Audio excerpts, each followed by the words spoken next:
आता करंटली भारतामध्ये एक कायदा रिसेंटली पण याच्या रिलेटेड पास झाला होता आणि आय थिंक फॉरेन कंट्रीजमध्ये पण याच्या रिलेटेड ऑलरेडी आता सोशल मीडियाला थोडंसं कंट्रोल नको म्हणायला, बट काही गोष्टी ज्या बॅनच झाल्या पाहिजेत.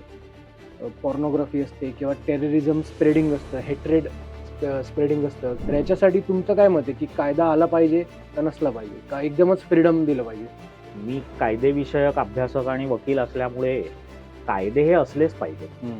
कारण आपल्याकडे परिस्थिती सर्वेस अशी आहे ना की आपण रूल्स किंवा कायदा फ्लाउट करण्यामध्ये हुशारी मानतो. आपल्याला ह्याचा फार अभिमान वाटतो की मी सिग्नल तोडून पोलिसांनी मला पकडलं. अरे ही काय पोलिसांचा वेग तुम्हाला पकडण्याची आणि तुमचा वेग तिकडनं पळून जाण्याची शर्यत आहे का? छोटीशी गोष्ट सुद्धा तुमच्या जीवावर बेतू शकते.